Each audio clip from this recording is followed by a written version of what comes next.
We are trying to reach out to the supermind through the mind. And our situation is much like the Pandit who asked once a group of people, I have never seen a pig. Can you tell me what a pig looks like? And one group of people said, okay, have you seen a mouse? He said, yes. Okay, expand the mouse a little, make it bigger, it will become a pig. The second was smarter. He said, no, it's not like that. Have you seen an elephant? He said, yes. He said, compress the elephant a little bit, it will become a pig. And the Pandit says, okay, now I understand. So, the mind, we read about the life in that world before the fall. But the mind cannot conceive it because it has to conceive on the basis of its own images.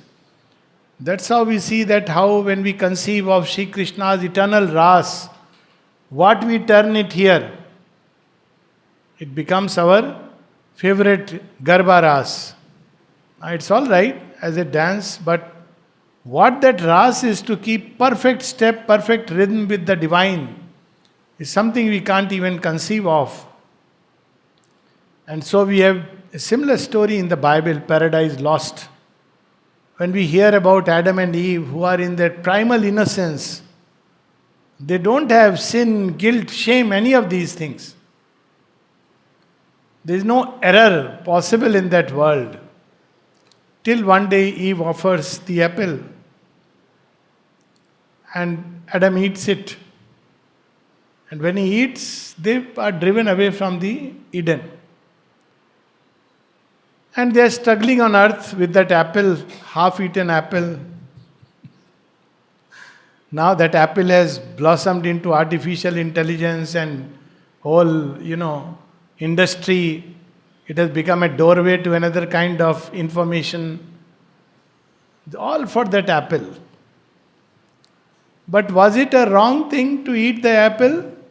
No, Sri Aurobindo would say. That's why we have not only paradise lost, but also paradise regained. There is something which we gain while going through this process. And what that something is, among many other things, there are many other things we gain. A kind of knowledge which is not accessible to the gods, a knowledge that comes only when we experience the salty taste of tears. A love that springs forth from the heart. When there is an extreme opposition to all that you hold as beautiful, true, and yet all this gods don't experience. Mother once said, they don't know what love is. Because nothing opposes them. A courage that springs up. That's why human beings with all their defects are the favorite of the divine. He comes here, chooses his earth for his Leela. He doesn't go to Swarg to do his Leela. Swarg he goes only when these fellows are in distress, they call SOS.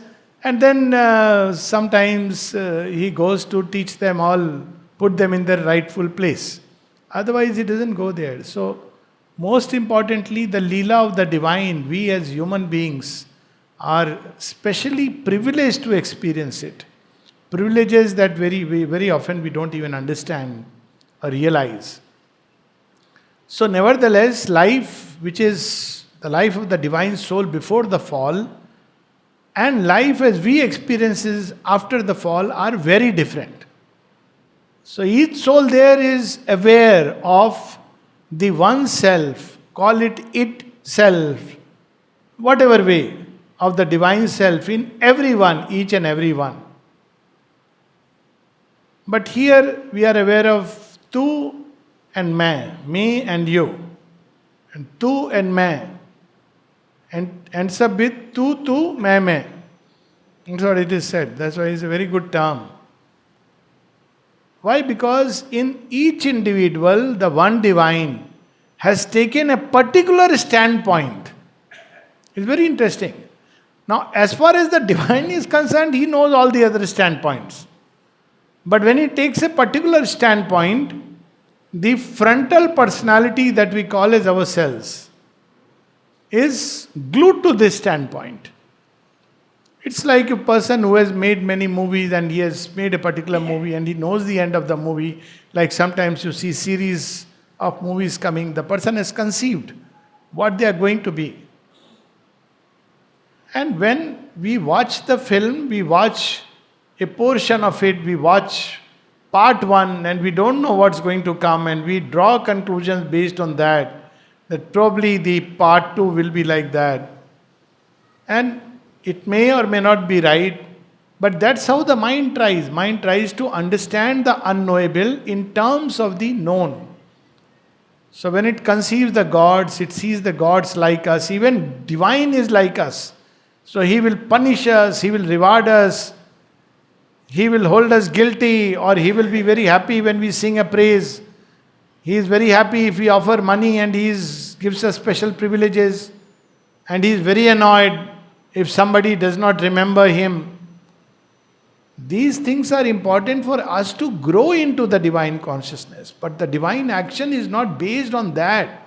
Oh, somebody, therefore I will keep closer. We grow closer. Divine is close to everyone. But this is the standpoint that the mind takes. So what really is the mind as we enter into this chapter? Mind and supermind. So how does the mind operate? Mind operates characteristically by division, what is called as calculation, hisab kitab. Division, addition. So when we say whole, so mind says, okay, whole means all of us together. So you say, no, that's not the whole. The whole is also all other creatures together. Okay, all creatures together. That's not just the whole. All this material universe. Now mind is beginning to feel dizzy. All the universe together. Then you say, sir, this is only one material universe. There are countless universes. So the mind will say, hold on, I am very sleepy. Can we change the subject?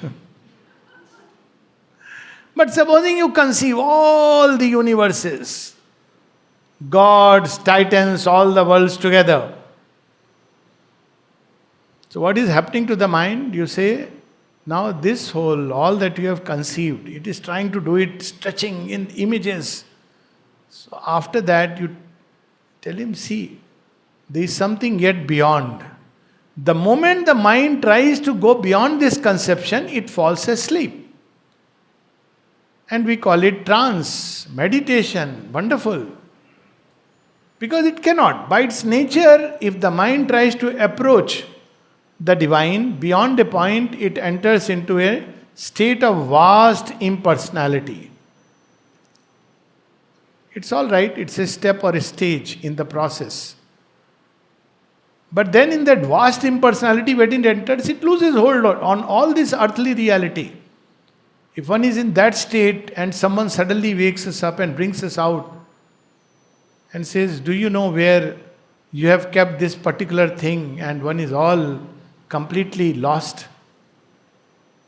But in the supermind, they are held together all the time. That's why when mother would go into the deep trance, there is a story which Champaklalji recounts.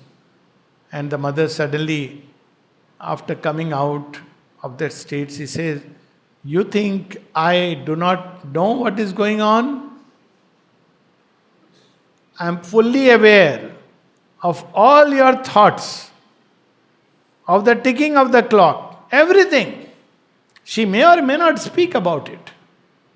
She may continue in that state. That's her own thing. But all of them together, our mind will burst off. That's why the evolution is a step-by-step process.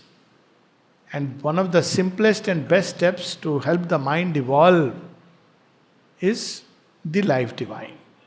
Because it is supermind, supramental consciousness and vision coming very close to us. And so by coming in, by reading the life divine, we start coming in contact with the consciousness that is behind these words. And it's amazing how Sri Aurobindo has presented all these mysteries in such a way as never before. English language has been blessed because of Sri Aurobindo. So now we come to mind and supermind. So can this mind be transmuted into the supramental consciousness?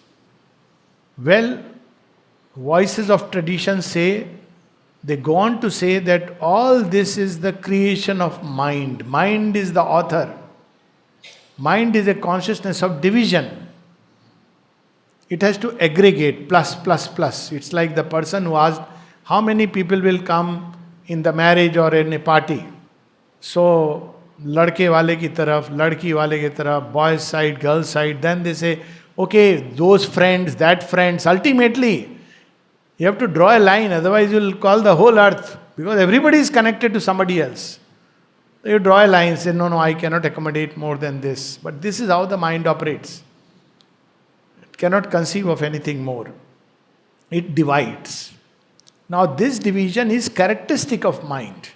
And when it tries to unite, because behind there is always unity, the striving for unity, it remembers it fell from there. It tries to do it from the standpoint of its own unique standpoint. That's why dreams of brotherhood fail. All of us are brothers, provided you believe what I believe in. We all should be tolerant of each other. But if you don't accept this doctrine of mine, I'll be very intolerant against you. We are watching all this, no? All the time. So it cannot, because it wants to unify everybody based on its own standpoint. But world was not made for that. It is meant to create diversity, and that's why this globalization is so dangerous. Just 2 minutes digressing from the topic. Without having a nation soul, without establishing a nation unit, it is so dangerous to break the nation unit, to break the family unit. Then what happens? You have given a free field to any power which is more stronger. Any one idea which can stamp itself, it will stamp itself and finish diversity. So this is the danger which is looming large, and many youngsters are caught up in this. They say, yes, let there be all unity. That's not unity. It will end up with uniformity and a chaotic anarchy within that unity, because it will miss out on rhythm. But that's a different discussion. Right now, let's see how the mind operates. So as we have seen, it can cut, divide, multiply. So it goes on to absurd levels. For example, just to give one example, because there are so many funny examples. So people often say, if you have done a karmic transaction in one life, you have to pay back to that person. Problem is, you make many karmic transactions with so many people. See the difficulty? Now all these persons have to come into contact with you, and sometimes it's made mathematical. Sri Aurobindo writes about it and laughs. Takes a dig at it. Mathematical. That a boy is born in a family and he falls sick, and the father keeps spending money. Ultimately he is exhausted. If you go to doctors, you have to spend money. And people have this idea, the more you spend, the better the doctor is. The more tests he gives, the more costly the test. So you end up becoming a pauper, and then the boy dies. Before dying, he tells, you were the fellow who had taken loan from me. There's a story recounted. Now you have paid back. Paid back to whom? To the doctor, not to the man. See, this is the problem. You have paid to the doctor. And not one doctor, many doctors. So this universe being interconnected, to cut things, your transaction with this person. And so it will carry on. This is to cut things into pieces and then try to build them together. Now, we are not dealing with karmic theory here, so we'll stop it, because Sri Aurobindo will talk about it at great length. But suffice it to say, mind cannot go beyond the calculation. Again, in that giving and receiving, it doesn't know the consciousness. Supposing somebody gave you sweets, but with the idea that he is a diabetic, this is the best way to kick him off. Will it have the same repercussions? So we cannot conceive the totality. And that's why we don't understand God's play.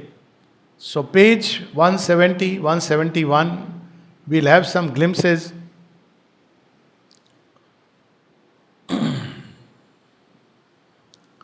So basically, Sri Aurobindo is saying that we have to find the links between the mind and the supermind, because then only we can access. If there are no links, life here remains what it is, and the only solution is to go out of the mind. That's how people say mind has created this world. And at the same time they say everything has come from God, live by the will of God, and He is in every creature. What a contradiction. But world has been created by God. This is a doctrine which many of the illusionists say, that mind is the author, and therefore there is no hope of changing, because this is the nature of mind. Mind cannot know the truth. So he says, but we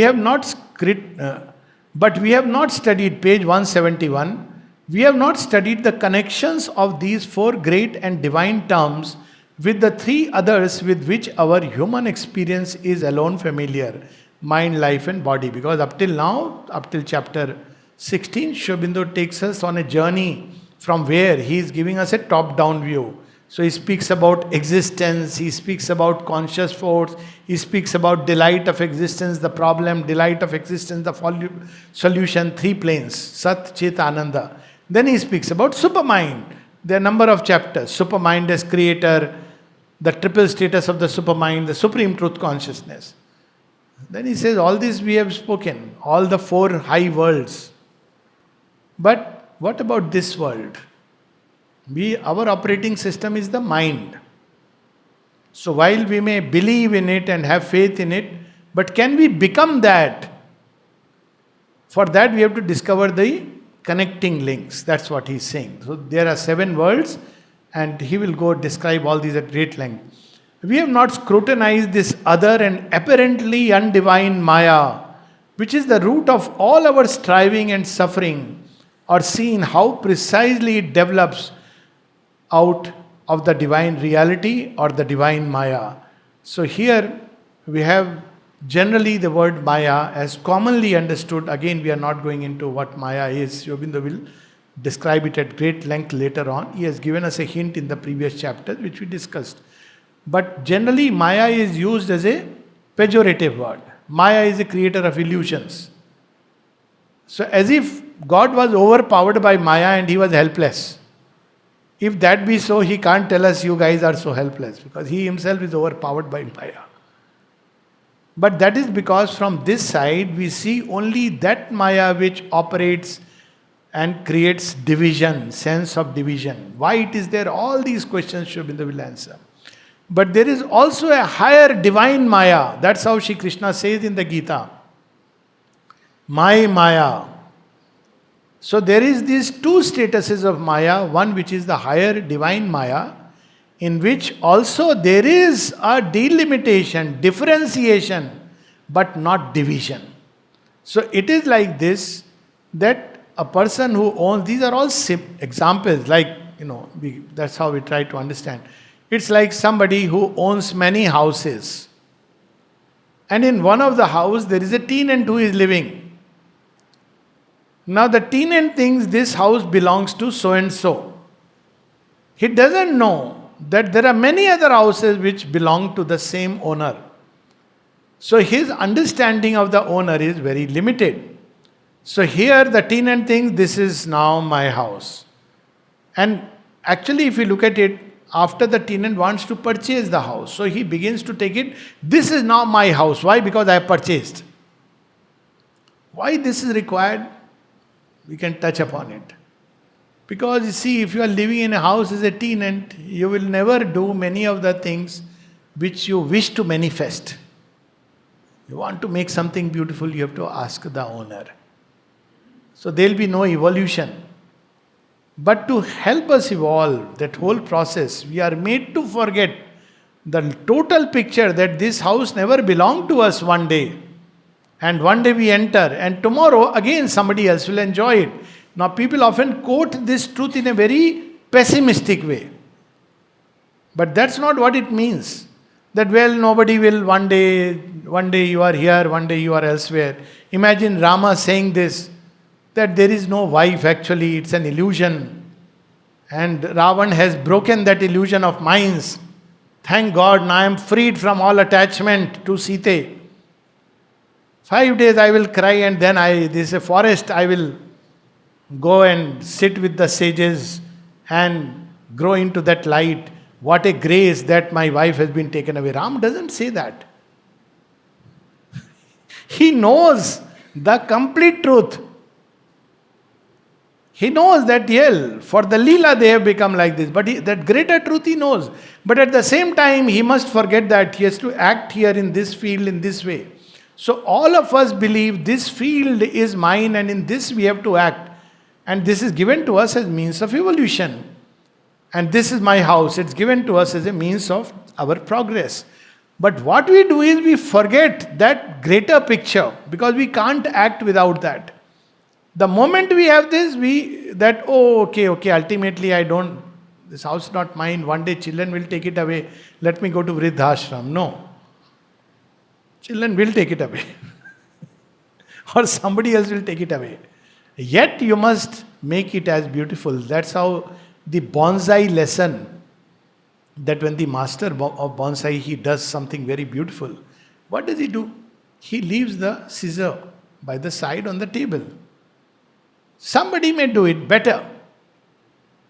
That is how it should be, because life is ever moving towards perfection. Whatever is given to me in a given point of time, I must act that it belongs to the divine, I am its trustee. But as a trustee, I must do well. So it's not like it's an illusion. I am a trustee, and if I am a trustee, I must do it very well. But because we cannot act like this, we can only act when we are told this is mine. So the undivine Maya operates. People have this tendency, like country, how they do. Only my part should be fine. But talk to them, forget about supermind, even about nation unit. Nation, all that. My interest is mine. So this is the same thing, undivine Maya, how it operates. But there is a divine Maya, there is a way of living in which we can be aware of the oneness, and yet we can act locally on whatever is required at that point of time. Until we have done this, we have woven the missing cords of connection. Our world is still unexplained to us, and the doubt of a possible unification between that higher existence and this lower life has still a basis.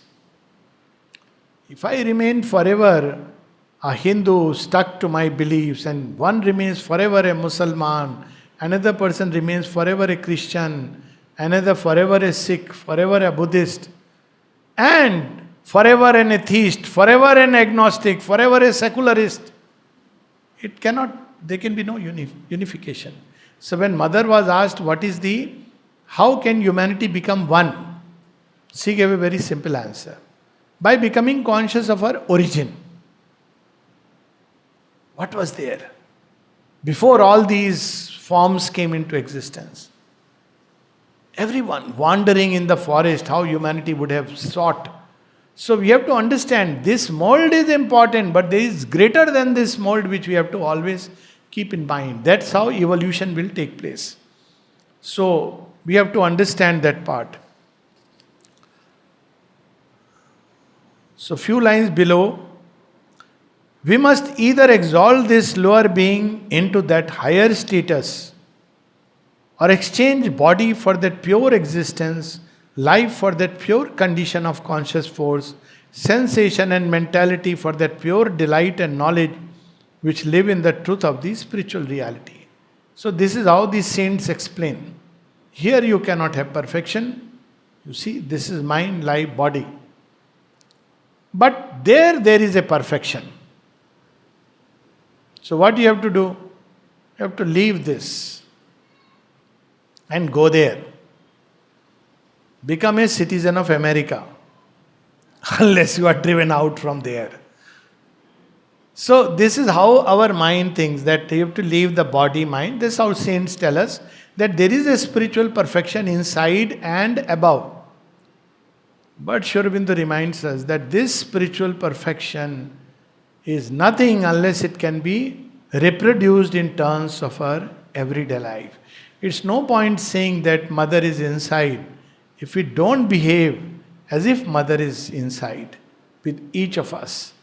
So, this is where, but we are told you can exchange this bodily life.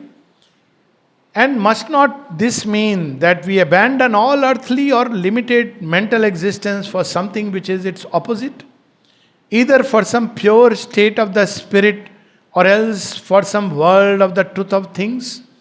If such exists, that's what we are told, post-mortem salvation. After death, there you will go in some heaven. Or other worlds, if such exists, of divine bliss, divine energy, divine being. In that case, the perfection of humanity is elsewhere than in humanity itself. The summit of its earthly evolution can only be a fine apex of dissolving mentality. So that's what he says, that is one understanding of evolution, one kind of Vedantic view, not the only one, but the more prevalent one, that the soul evolves through the 84 lakh yonis, maybe few species here and there, new species keep coming. After that, your journey on earthly life is over. After that, there is elsewhere, either nirvana or into the beyond, in some world, Vaikuntha, Kailash. We also hear of Jnanaganj, Shangri-La, somewhere. That doesn't solve this problem. Only a selfish person can do it. Okay, Tata, bye-bye, you guys stay in problem, I'm going. Somebody may say that I'll tell others also, but what this life is, why it is there, it remains unexplained. Page 172. But in reality, all that we call undivine can only be an action of the four divine principles themselves. Such action of them as was necessary to create this universe of forms. And again, we can understand it in a very simple way. What is form? The four divine principles are Sat, Chit, Ananda and the Supermind. Call it Ati Manas, call it the ancient Maharlok, Vigyanmay Lok, doesn't matter. So, truth, consciousness, bliss and supermind. So, if that is the origin, everything has to ultimately emerge from there.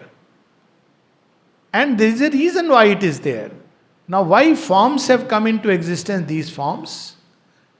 That's why it's called as birth. With birth comes death. There is no birth in the supramental world.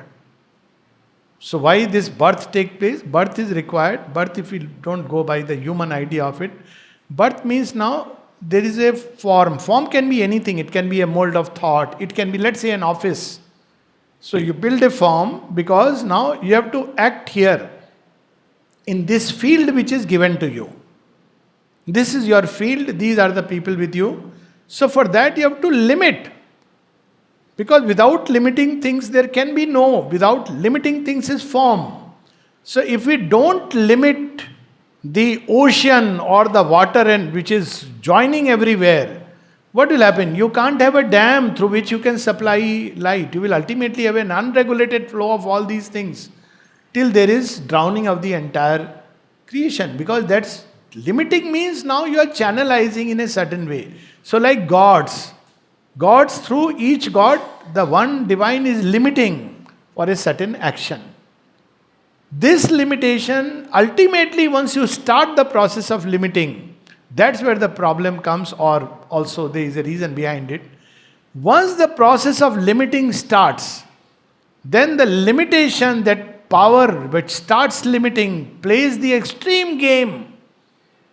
It says, let me see, like some people try to, how small I can write, how small I can divide. You are limiting. So what happens? There is the infinitesimal particle. But because it is infinite, there can be no end to this limitation process. That's why we see scientists trying to discover. First they said electron is the basic particle, then this particle, that particle. When they said God particle, this is the game, na? We got very happy they have discovered God. Such a God will not be worth discovering. They have just called it God, so we are very happy they have discovered God. We get so fooled and carried away. We are looking for the scientist for validation. You can go ad infinitum because it is infinite. Keep cutting, keep dividing, because the consciousness that has gone into it can go to any extent. It will continue, continue, continue, continue. Infinitesimal. That's why the word is infinitesimal. From the infinite, the infinitesimal.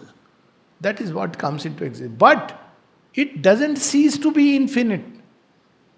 It cannot. That's why Purnamidang, Purnamadang, Purnat, Purnamudachyate.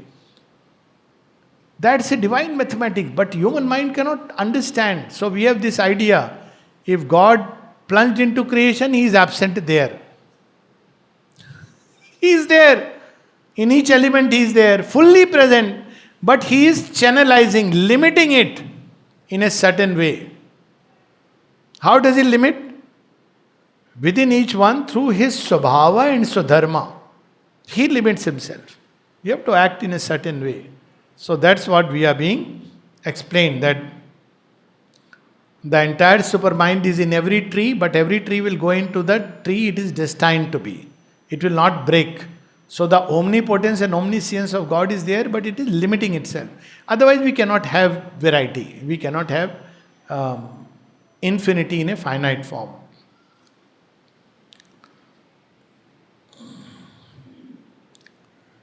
So, mind, a few lines below, mind, life and body must then be capable of divinity, their form and working in that short period out of possibly only one cycle of the terrestrial evolution which science reveals to us need not represent all the potential workings of these three principles in the living body. They work as they do because they are by some means separated in consciousness from the divine truth from which they proceed.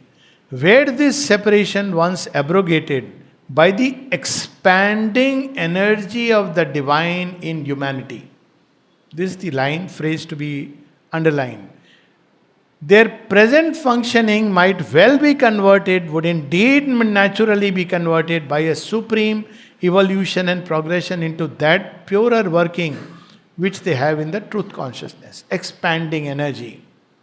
So this soul is that spark of light which keeps on growing, expanding. So what is the modus operandi? Modus operandi is experiences that the world offers. If you cut short like the ascetic, it remains this and merges. But if you go through the entire cycle, that's the cryptic whole thing, that when Ravan and Kumbhakarna from Jai Vijay they fell, actually it could have been a very supreme boon. Lord Vishnu tells them, you have a choice. What is the choice? 7 lives as my bhakta, or 3 lives as my opponent. Sounds very strange. Those who oppose God will reach earlier. God will Himself come down and tell them, come, you are creating a nuisance. That's how some people explain. Buddha came to take the asuras out of the creation. He doesn't talk about God, no, so people are very happy. So that's why you'll see in all the conferences, scholarly things, Buddhism has, not that Buddha meant like that, but people take it like that, Anatmavad. So basically, why 3 lives going back as an opponent? It means annulment. 7 lives as bhakta, fulfillment. So basically that fall was an opportunity given to them. It's not like Sanat Kumar was angry and he gave. Nothing happens like that. That is somehow not shown in the serials. Why? But it could have been an opportunity for them to come down from Vaikuntha Lok. But when they return back, they become one with the divine, supreme, beyond all the 3 devs. So it was a boon that he gave. But they were in a hurry. They wanted to get back because after all Vaikuntha is Vaikuntha. They don't want to lose that opportunity. So they say 3 lives. It's okay. So Hiranyakashipu, Hiranyaksh, and then Ravan and Kumbhakarna, and then Shishupal and Kansa. So that's how they go back. So this is where the whole catch lies. That One is cut the knot, another is. So that's why we understand why today. Why evolution has entered fast forward.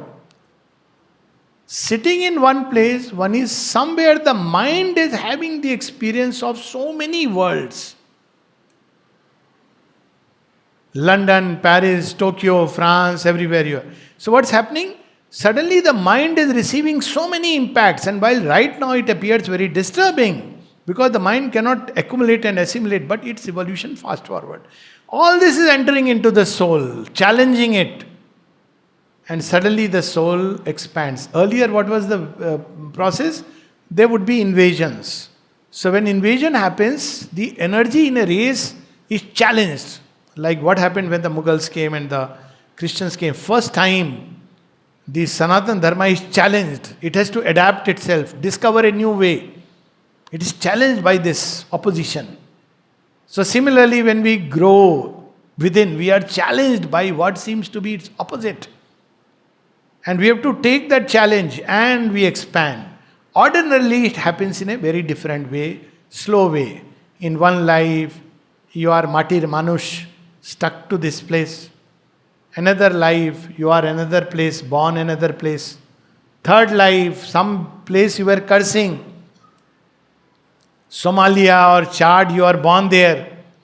Okay, previous life. So all these experiences, that's why the emergence of the psychic being frees us from all this. In fact, Mother says that if one wants to discover the psychic being, first one has to understand that one is trying to discover something which is not limited to any time, place or circumstance, because it has experienced all the different lives and frames. Then only the energy expands. If you have the same people with whom you meet, same city you were born, same things in life, then there is no growth. In fact, one is likely to get bored. So that's why the multiplicity. But this is not the path of yoga. Yoga takes a shortcut. So by contact with the divine, the entire range of experiences can enter into the ken of a devotee or a disciple, because the consciousness grows into the cosmic consciousness. So automatically when we take to yoga, we begin to understand the different standpoints. That is one of the signs that we are actually on the journey. Our own egoistic standpoint is there. It's not that it doesn't invalidate it. It is valid. But there are other standpoints which are valid, each in its own place and time. And the necessity today of one particular standpoint which must go across to the new creation, this also comes simultaneously. So all this comprehensive knowledge comes when the veil of ignorance is torn, without invalidating anything. So, but this requires something, and that should be in the same few lines below. The first of these victories, the internal, has certainly been achieved in a greater or less degree by some. That means tearing the veil of ignorance and discovering this universality. Even if never more or less realized in past aeons as a first type for future cycles. And possibly Sri Aurobindo says that in future, in the past aeons, something has been there like a glimpse, not as a realization. That's why when we read the story of Ramayana and Mahabharata, Shri Krishna, we can feel some glimpse. So it has been glimpsed, but not realized in the earth. That's what he wants. It should be a collective realization, like we all should. Like a monkey glimpsing human is one thing, but monkey changing into a human is a very different thing. The external, even if never more or less realized in past aeons as a first type for future cycles, and still held in the subconscious memory of the earth nature, may yet be intended as a coming victorious achievement of God in humanity. So this is where the whole plan he has exposed to us, that there are glimpses, and now is the time for the fulfillment. That we can be divine within and yet act upon as... See, this difference is, I don't know if somebody has seen. There was an interview of Devra Baba. Very rarely he spoke, and he was a realized person. He knew about Shubinda and the mother as realized divine beings, and mother also said he is a realized person. So very hardly he gave interviews. So Swami Vivekananda has gone there and stayed there. So he had his own ways. Suddenly he would kick somebody and people would take it as a blessing or throw a stone. Because nature goes into that. That all that Sri Aurobindo will explain later. So there was an interview and the person was insisting that he should take this side or that side. So he says, Rajiv Gandhi, he mentioned, he said, हाँ अच्छा है. So he took the name of opponent, हाँ अच्छा है, वो सब मेरे से मिले हैं, they have all met me, they are all good. So the person is pretty confused. If you ask Krishna, he will say, yes, all is divine, but right now, be with the Pandavas. This is the difference. One is that standpoint where you go, you have discovered perfection, everybody is God. But another is because that we cannot understand. Supermind is the manifesting power. So it knows the right law of each creature.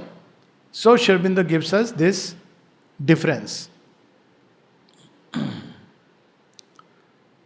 And then he reminds us something very interestingly, page 173, somewhere in the middle. The ideal is an eternal reality which we have not yet realized in the conditions of our own being. Not a non existent which the eternal and divine has not yet grasped, and only we imperfect beings have glimpsed and mean to create. You see, that's what death tells. There is no ideal. The heavens of the ideal, the dream twilight of the earthly real.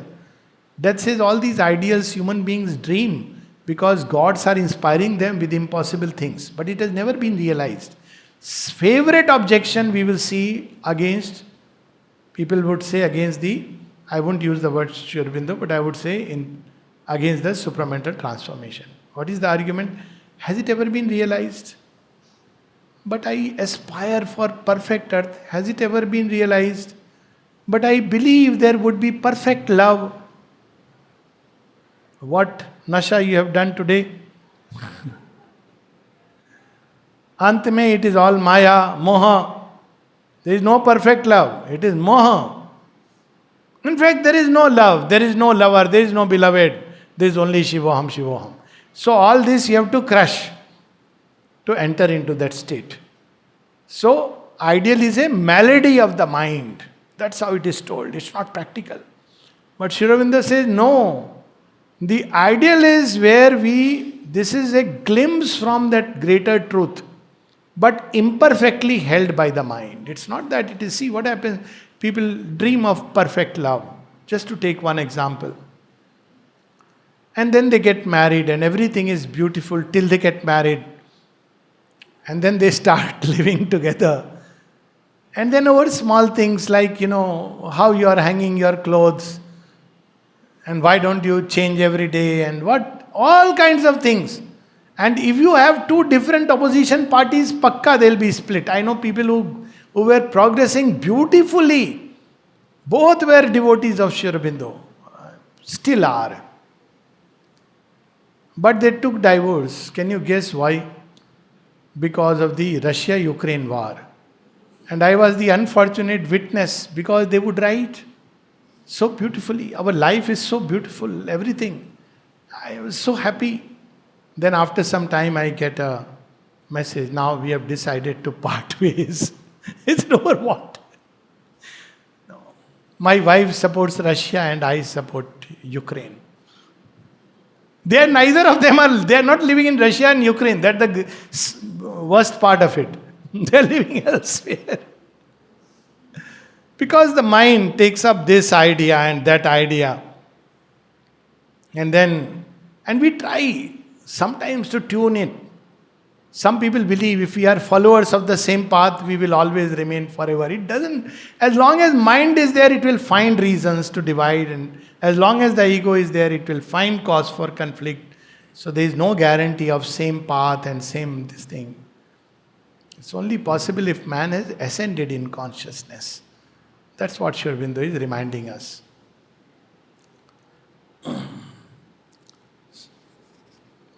Mind first the chained and hampered sovereign of a human living. Mind, in its essence, is a consciousness which measures, limits, cuts out forms of things from the indivisible whole and contains them as if they were a separate integer. This is the only thing that mind has this task given to it. It distributes, and that's why it is said very beautifully, and it is so valid. One of the Mahavakya from the mother, strictly to be followed in the ashram and everywhere in the world. We know it is also told outside, it's a proverb, but mother uses it when somebody complained about somebody, and mother says it's always a good thing to mind your own business. Mind your own business. One phrase which can change our life. So if we just do that, why? Because this is the business given to me. Somebody else has to evolve along a different line. His stage of evolution may be different. His nature is different. His swabhava and swadharma is different. His charitra is different. His constitution is different. But mind wants everybody to follow the same way. You must think the way I think. And if you don't, you have no right to exist. But mature people say, let's agree to disagree. But the totally animal type says, you have no right to exist. No, animals are better. Asuric type. It must stamp its own idea on humanity. That everybody must think the same way as I think. So this is where it all collapses. And therefore on the next page, 174, mind may divide, multiply, add, subtract, but it cannot get beyond the limits of this mathematics. So everything according to the mind is, when it conceives of God, it's the same thing it says. Why did God not punish this fellow? Because he has done wrong, so the logical consequences and the punishment should be in measure of the evil. Well, God may say, I want to teach you forbearance, come on, to teach you compassion. Sir, okay, but at the end you will punish him? No. No. I'll do his uddhar. I'll transform him. So you see, this is how the mind calculates. And therefore it can never. So all calculations, and that's why the mother tells about, Sri Aurobindo says about the supramental, it is the hour of the incalculable. And all, very interestingly, there is a line in Savitri, suddenness with which divine events take place. So divine events are like that. Suddenly, unexpectedly, something happens and your life changes. Somewhere you hear something, somewhere you end up going, somebody hands you a book, you hear a phrase. It was not in your agenda, it was nowhere there, and it enters. And then you move very smoothly, you happily, now finally. Then again something unexpected happens. Because divine doesn't want us to stay in the comfort zones of the bourgeois life. He wants us to make a samurai. Again.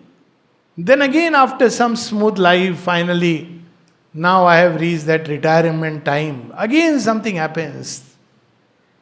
Unexpected. That's why time's accidents, God's random plan. And we cannot understand it. Because what is happening? Because supermind is the driving idea, the real idea. We may go this way, that way, but it will bring us back to the track, to the trail. So that's how mind may divide, multiply. Okay, that last passage on page 174. This essential faculty and the essential limitation that accompanies it are the truth of mind and fix its real nature and action, swabhava and swadharma. Here is the mark of the divine fiat, assigning it its office in the complete instrumentation of the supreme Maya. The office determined by that which it is in its very birth from the eternal self-conception of the self-existent. That office is to translate always infinity into the terms of the finite, to measure of limit dps. So this Swabhava and Swadharma, that's what Shri Krishna tells Arjuna in the Gita. He says, I am disgusted. I want to take a break. I have heard there is a sannyas ashram. Krishna, relieve me from all this. What does Krishna say? You are a Kshatriya, my dear. Even if you step out, you will enter the war.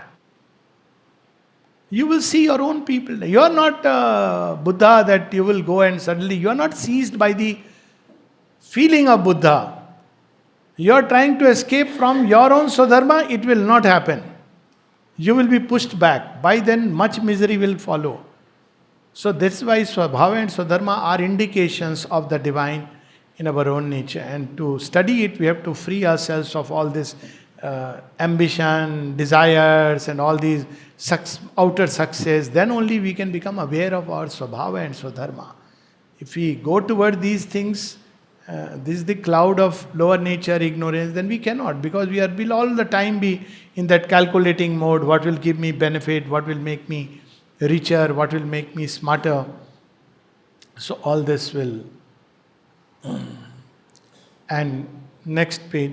Actually, it does this in our consciousness to the exclusion of all true sense of the infinite. Therefore, mind is the nodus of the great ignorance, because it is that which originally divides and distributes, and it has even been mistaken for the cause of the universe and for the whole of the divine Maya. But the divine Maya comprehends Vidya as well as Avidya. That is the difference. Men become tied to their Swabhava and Swadharma. It's a hint of the divine in us. But we want again do the same mistake. Everybody must follow this. That's a problem. Then it becomes Avidya. So the divine comprehends both knowledge and ignorance. So that's how Sri Aurobindo begins essays on the Gita.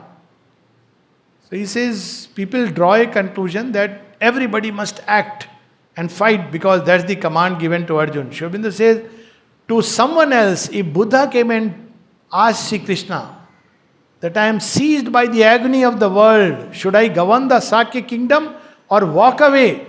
And Sri Krishna will say, walk away and discover the solution. Or if Sri Ramakrishna comes and says that, well, what should we do? Look after my parents, teach vernacular in Sanskrit, do the daily puja which has been given to me, and be a pujari in a temple. What will the divine say? No, Sri Aurobindo says that. No, that's not what is given to you. You have to become a leading light in this whole world. You have to become one with Kali and create a Vivekananda, your Shastra who will go out into the world and awaken people. So that's how we have to look at it, that Swabhava, and we forget, but the divine keeps all these standpoints together. That's how the difference is. But the divine Maya comprehends Vidya as well as Avidya. It's not that he does not know the ignorance. The knowledge as well as the ignorance. For it is obvious that since the finite is only an appearance of the infinite, a result of its action, a play of its conception, and cannot exist except by it, in it, with it as a background, itself form of that stuff and action of that force, there must be an original consciousness which contains and views both at the same time and is intimately conscious of all the relations of the one with the other. And this what Sri Aurobindo calls is the divine mind. This is the contact point where Vidyancha Vidyancha Yastadvedobhyam Saha. So there is a meeting point where both are comprehended, where one knows the oneness and one knows the multiplicity, and in multiplicity each one's law of being along through large aeons of space and time. That's why the divine guidance is never uniform. That's why quoting the mother and turning it into a dogma is so dangerous. That's why Sri Aurobindo says, what I say to X is meant for X and not for Y. And what I say is meant for Y, to Y is meant for Y and not to X. Generalizations, yes, we can form, but still, and that's why we cannot understand mother's ways. Somebody who is going very wayward, and Sri Aurobindo is yet constantly sending the grace, constantly. He's saying, Lord, I did it again. Telegramming to Sri Aurobindo, and Sri Aurobindo is sending blessings. And to somebody else, he would say, if you continue this way, there is no hope. Why is, saying not no hope, but you are turning away from the grace. So, this is how the divine operates with each one in his own way. And we cannot understand it because we are in avidya. So, we have to operate in the system given to us, and that's why there is hope. The divine understands us, and when the time comes, he will pick us out. And there's a beautiful line in Savitri which describes it. That's why this whole idea of converting, family members should also follow the same path, others should also the same path. It's too dangerous. If they are not meant, when the time comes, they will enter into it, leave it to them. There's a line in Savitri, you follow the path which is given to you, and that line is, whole passage is that our errors are his steps upon the way. One who has made this world is ever its Lord. Our errors are his steps upon the way. He works through our sorrows, our sins and tears. He works through the hard breath of battle and toil. Whatever the appearance we must bear, whatever our strong ills and present fate, when nothing we can see but drift and bail, a mighty guidance leads us still through all. A date is fixed in the calendar of the unknown, an anniversary of the birth sublime. Our soul shall justify its checkered walk. All shall come near that now is not on or far. And then the two lines specifically. After we have served this great divided world, one has to go through avidya. There is no shortcut to perfection. Not that deliberately you have said, okay, I have to enter. No, one goes through, this is the process. After we have served this great divided world, God's bliss and oneness are our inborn right. So it's not about hastily breaking the veil. This is a process of evolution. Divine wants to roast us in dhimi aach so that we become perfect food for him. We want to increase the temperature and be roasted soon, then jala hua roti. Even the divine would find it bitter. So all the experiences of life through which we go through, each taking us one step closer to that, where vidya and avidya both become one. One nourishing the other, understanding the other, guiding the other, leading the other towards itself. So we'll stop here and come back after 5-7 minutes to complete this chapter.